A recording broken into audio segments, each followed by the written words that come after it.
Oke teman-teman, Assalamualaikum warahmatullahi wabarakatuh. Kita beri ucapan selamat dulu kepada Timnas Voli Putri Indonesia yang tampil luar biasa, tampil sangat istimewa ketika kemarin menghadapi Timnas Iran di FIC Nation Cup tahun 2025.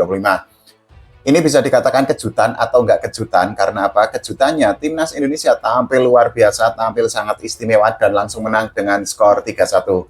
Nah, ini juga menjadi bukti bahwa memang permainan dari Timnas Voli Putri Indonesia itu kan step up dalam beberapa waktu terakhir. Bagi saya, dan mungkin kita bisa pendapat ya, bisa beda pendapat teman-teman semua. Kalau menurut saya ini adalah salah satu penampilan terbaik, terluar biasa yang ditujukan oleh para pemain Timnas Voli Putri Indonesia dalam beberapa waktu terakhir. Ini juga sekaligus menjadi bukti bahwa para pemain itu tidak mengalami ketergantungan terhadap satu atau dua pemain. Penampilan mereka merata, distribusi poinnya juga merata, artinya para pemain itu bisa menerapkan game plan dengan sangat baik. Meskipun memang penampilan dari Timnas Voli Putri Indonesia itu kan belum sempurna ya, tapi kan ini juga kalau mengejar kesempurnaan itu kan tidak mungkin lah ya. Pasti masih ada celah, masih ada kekurangan yang harus diperbaiki oleh Timnas Voli Putri Indonesia.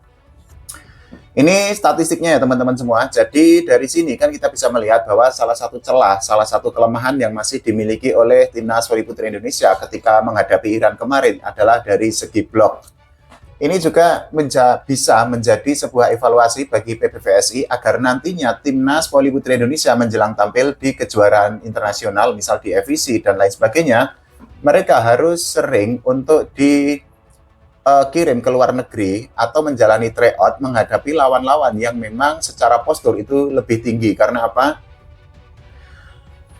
Ketika para pemain itu menjalani tryout atau menghadapi lawan yang lebih tinggi, mereka itu bisa untuk mencari celah bagaimana cara membongkar defense dari segi blok. Kemudian juga yang tidak kalah penting adalah ketika timnas menghadapi lawan yang posturnya itu lebih tinggi, para pemain timnas Indonesia itu bisa untuk melakukan defense juga. Artinya mereka bisa untuk melakukan evaluasi apa saja kesalahan, apa saja kelemahan atau celah yang harus diperbaiki ketika mereka menahan serangan dari pemain lawan yang posturnya itu jauh lebih menjulang. Tapi overall, sekali lagi penampilan Timnas Voli Putri Indonesia kemarin luar biasa. Beberapa pemain itu kan tampil gacor banget tuh. Caca keren banget, Chelsea istimewa, Mediol Yoku juga luar biasa. Tisha Amalia sebagai koki, sebagai kapten ini juga sangat istimewa. Indah Guritno ini juga pemain yang sangat luar biasa, level permainannya step up setelah kemarin dirinya di timnas junior. Kalau kita bicara statistik, sekali lagi memang perolehan poinnya itu kan merata ya teman-teman semua. Jadi ada Caca, kemudian ada Mediol Yoku, kemudian ada Chelsea. Nah ini adalah statistiknya ya teman-teman semua. Nah dari sini kan kita bisa melihat bahwa sekali lagi, tidak ada ketergantungan dan ini merupakan permainan yang sangat kolektif.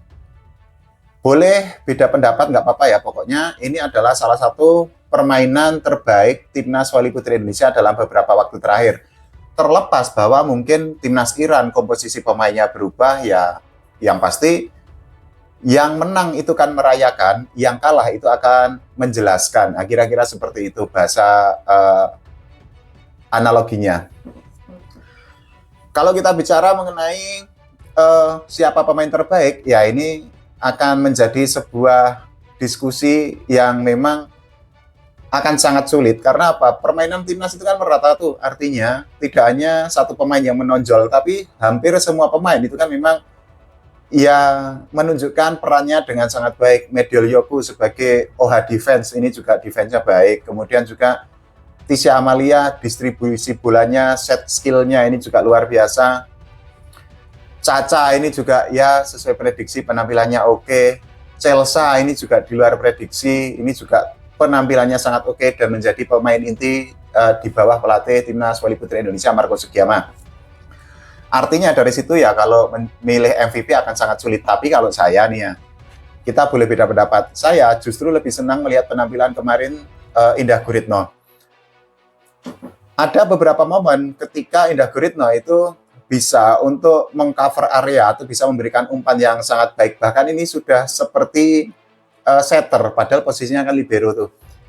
Nah memang kalau libero itu kan memang menjadi pemain yang secara defense itu kan paling bagus di sebuah tim ya. Karena kan ya libero itu kan senjata utamanya adalah dari defense baik receive dan lain sebagainya, termasuk juga cover area, dig dan yang lainnya.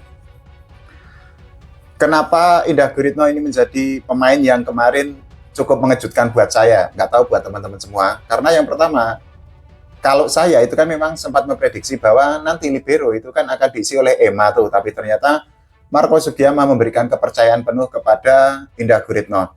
Selain itu juga dari segi level permainan, ini improve banget. Pemain ini masih muda, step up-nya luar biasa, dan ya nggak salah kalau Indah Guritno itu kan besok akan digadang-gadang menjadi libero utama timnas Indonesia dalam waktu yang sangat panjang. Asalkan permainannya konsisten ya teman-teman semua. Selain itu juga ada banyak faktor penting atau hal positif dari kemenangan yang didapatkan oleh timnas voli putri Indonesia. Yang pertama ini menunjukkan bahwa ya timnas bisa kok tidak menggantungkan harapan kepada satu atau dua pemain. Artinya permainan kolektivitasnya itu yang terjaga. Kemudian kemenangan ini kan juga mengatrol posisi Indonesia di ranking dunia ya. Artinya saat ini, kemarin timnas Indonesia kan berada di posisi ke-76 ya kalau nggak salah. Nah sekarang naik peringkat. Ini rankingnya terbaru ya teman-teman semua. Yang tidak kalah penting juga gini teman-teman semua. Kemenangan ini membuat ekosistem atau di medsos lah ya. Di medsos itu kan lebih adem. Artinya tidak ada pemain yang dibully, meskipun ada juga sebenarnya. Tapi secara overall, reaksi dari para volley-mania itu kan masih sangat oke, masih sangat positif. Amit-amit loh, situasinya itu kan pasti akan sangat berbeda kalau kemarin timnas itu kalah. Karena ya seperti biasa, pasti ada satu atau dua pemain atau tiga pemain yang dijadikan kambing hitam. Tapi semalam setelah pertandingan itu kan ya apresiasi itu kan diberikan oleh para volley-mania. Nah ini volley-mania yang rasional seperti ini harus kita apresiasi juga. Karena kan kita harus melihat juga bahwa bagaimana persiapan timnas, kemudian bagaimana dalam tanda kutip compang-campingnya timnas, karena misal Megawati yang seperti ini mundur, dan harus menghadapi turnamen yang memang ini sangat penting. Tapi toh di pertandingan pertama ini kan langsung gacor, langsung tune in. Meskipun ya memang masih ada volley-mania yang julid, yang nyinyir, dan ini menurut saya memang nggak rasional. Karena apa? Sekali lagi, ada loh satu atau dua pemain yang misal masih dibully, masih dianggap permainannya kurang. Misalnya Mediol Yoku. Ada loh volley-mania yang menganggap bahwa Mediol Yoku itu sebaiknya dicadangkan, atau menganggap bahwa Mediol Yoku itu permainannya nggak oke, nggak maksimal. Kan nggak masuk akal ya. Mereka hanya melihat bahwa Mediol Yoku harus melepaskan spek yang menghujam atau meledos. Sementara volley itu kan ada touch out dan lain sebagainya yang memang meledos ataupun tipuan atau tip ball itu kan poinnya tetap sama satu. Nah ini artinya di kita masih terpaku bahwa pemain yang bagus adalah pemain yang speknya kencang, speknya menghujam. Kan tidak seperti itu. Selain itu juga yang perlu digarisbawahi itu gini teman-teman semua, buat yang menghujat Mediol Yoku ya, nggak apa-apa kalau saya dianggap membela Mediol Yoku, nggak apa-apa juga, santai aja. Gini, buat yang menghujat kan harus rasional. Mediol Yoku itu loh OH defense, artinya ketika sudah membantu defense terus kemudian harus melakukan spike yang gila-gilaan kan juga tenaganya akan terkuras. Nah itu gunanya ada OP, artinya ketika misalnya Mediol Yoku itu sudah melakukan defense dengan baik, kemudian juga bolanya sampai ke setter, nah setter Tisha Amalia itu bisa untuk mendistribusikan bola misalnya ke middle blocker atau bahkan ke hitter, ke opposite hitter. Artinya ya sekali lagi kita harus bisa melihat secara lebih luas lah, nggak boleh kok langsung menyalahkan Mediol Yoku gini-gini, enggak. Pemain lain itu kan juga memiliki peran masing-masing. Nah artinya nggak usah lah nyinyir, nggak usah lah julid, toh ini juga kita mendukung timnas secara rasional.